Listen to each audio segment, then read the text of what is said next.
दोस्तों, आज मैं आपको बताऊंगा कि 24 घंटे में आप पूरी फिज़िक्स को कैसे तैयार कर सकते हैं। तो जैसे पार्ट वन में हमारे करीब करीब 8 चैप्टर हैं, जिसमें से पहला चैप्टर इलेक्ट्रोस्टैटिक्स एंड कैपेसिटेंस है। इसमें मतलब तरीके से वैसे कूलम्ब्स लॉ और उसकी लिमिटेशन पूछ ली जाती है। इलेक्ट्रिक डाइपोल का डेरिवेशन है और उसकी डेफिनेशन, और उस पर जो टॉर्क लगता है वो पूछ लिया जाता है। उस पर शायद एक दो न्यूमेरिकल कभी कभी पूछे भी जाते हैं। और जैसे इलेक्ट्रिक फील्ड के गॉस लॉ से डेरिवेशन करते हैं हम, तो वो भी पूछ ली जाती हैं। तो इन तीन टॉपिक पे आप अपना ज़्यादा फोकस रखें पहले चैप्टर में। और दूसरे चैप्टर में आते हैं जैसे इलेक्ट्रोस्टैटिक पोटेंशियल एंड कैपेसिटेंस। तो इसमें हम इक्विपोटेंशियल सरफेस इसकी डेफिनेशन पूछ ली जाती है, और उसके कुछ कॉन्सेप्ट पूछे जाते हैं। और इलेक्ट्रोस्टैटिक्स ऑफ कंडक्टर पूछी जाती है, जिसमें कुछ 6 पॉइंट दे रखे हैं। कंडक्टर की प्रॉपर्टीज़, बेसिक प्रॉपर्टीज़ दे रखी हैं, उनको पूछ लिया जाता है। और उसके बाद अगले टॉपिक में कैपेसिटेंस, जैसे हम एनर्जी की डेरिवेशन करते हैं तो उसमें एनर्जी की डेरिवेशन पूछ ली जाती है। या फिर कैपेसिटेंस में जब हम डाइलेक्ट्रिक डालते हैं तो उस पर उसका क्या इफेक्ट होता है, उस पर कुछ एक दो न्यूमेरिकल पूछ लिए जाते हैं। तो इसमें बस आप इतना ही, इस पर ही फोकस रख सकते हैं। फिर हम जैसे तीसरे चैप्टर की ओर बढ़ें तो करंट इलेक्ट्रिसिटी है। इसमें ओम्स लॉ की डेरिवेशन पूछ ली जाती है, ओम्स लॉ क्या होता है वो पूछ लिया जाता है। और जैसे ड्रिफ्ट वेलोसिटी हम डिराइव करते हैं, उसकी डेरिवेशन पूछ ली जाती है। और ज़्यादातर है, और पोटेंशियोमीटर में से क्वेश्चन आता है। और ज़्यादा व्हीट स्टोन के ऊपर एक या दो न्यूमेरिकल भी आ जाते हैं कभी कभी। तो यहाँ पे इन 4 टॉपिक पे आप निर्भर रह सकते हैं। अगर आपने कुछ नहीं पढ़ा है तो इन 4 टॉपिक को पढ़ के आप काफ़ी अच्छा स्कोर कर सकते हैं।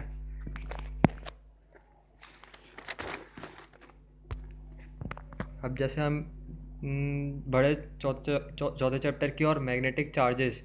तो इसमें बायो सेवर्ट्स लॉ आता है सबसे पहले। तो बायो सेवर्ट्स लॉ में होता क्या है कि एक दो डेरिवेशन होती हैं, और मतलब हम डिराइव करते हैं। जैसे कोई कॉइल दी होती है तो उस पर एक्सियल पॉइंट पे मैग्नेटिक फील्ड निकाल सकते हैं। और दूसरी ओर बढ़े तो एम्पियर सर्किटल लॉ आता है। एम्पियर सर्किटल लॉ को की डेफिनेशन पूछ ली जाती है, उसका स्टेटमेंट पूछ लिया जाता है। और फिर मूविंग कॉइल गैल्वेनोमीटर आप ढंग से याद करें, ये बहुत ही इंपॉर्टेंट क्वेश्चन है। इस पर बहुत पूरा 5 नंबर का क्वेश्चन बन सकता है, बहुत बार आ जाता है बोर्ड पे। और force between two parallel conductors और 1 एम्पियर की डेफिनेशन पूछ ली जाती है। तो ये भी आप अपनी तरफ से तैयार रखें। और अगर हम फिर अगले चैप्टर की ओर चले, मैग्नेटिज्म एंड मैटर। इसमें अर्थ मैग्नेटिज्म पे क्वेश्चन पूछ लिया जाता है। या तो ये पूछ लिया जाएगा कि डिप एंगल क्या होता है, या फिर हम मतलब हॉरिजॉन्टल या वर्टिकल कंपोनेंट दे देंगे मैग्नेटिक फील्ड का। तो पूछ लेंगे कि मतलब मैग्नेटिक फील्ड क्या होगी उन दोनों की कंपोनेंट की वजह से। या फिर एक कंपोनेंट देंगे तो और उनके बीच एंगल दे देंगे। एक कंपोनेंट दे देंगे, या फिर या तो हॉरिजॉन्टल कंपोनेंट देंगे या वर्टिकल कंपोनेंट देंगे, और उनके बीच में एंगल दे देंगे। तो हमें जो मतलब जो नेट मैग्नेटिक फील्ड है अर्थ की वजह से उस पॉइंट पर निकालनी पड़ेगी। और दूसरी बात आती है बार मैग्नेट की वजह से मैग्नेटिक फील्ड उसकी एक्सियल पॉइंट पे और उसके जो इक्वेटोरियल पॉइंट पे वो भी डिफाइन कर सकते हैं हम। तो फिर अब ई एम आई बहुत ही इंपॉर्टेंट चैप्टर है। बोर्ड के पॉइंट ऑफ व्यू और जेई मेंस के पॉइंट ऑफ व्यू, दोनों के पॉइंट ऑफ व्यू से बहुत ज़्यादा इंपॉर्टेंट टॉपिक पड़ता है जेई इलेक्ट्रोमैग्नेटिक इंडक्शन। तो पहले आता है लेंस लॉ। तो लेंस लॉ की आप स्टेटमेंट याद रखें, और उसकी कुछ एप्लीकेशन है एक दो, कि उनके एग्जांपल्स है कि हम कैसे प्रूव कर सकते हैं लेंस लॉ। ये पढ़ लें, एनसीईआरटी में आपको मिल जाएंगे।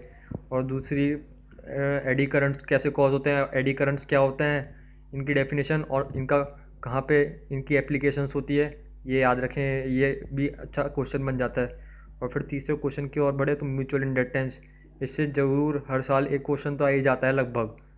तो म्यूचुअल इंडक्टेंस की या तो डेफिनेशन पूछ लेंगे, या तो दो मतलब इंडक्टेंस म्यूचुअल सोलेनोइड दे देंगे दो, जो मतलब ओवरलैपिंग सोलेनोइड होंगे, कोएक्सियल सोलेनोइड होंगे।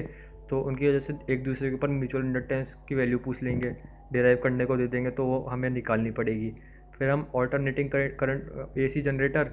तो एसी जनरेटर में क्या होता है, जो एसी जनरेटर का डायग्राम और उसका जो वर्किंग और प्रिंसिपल है, ये ध्यान में रखें।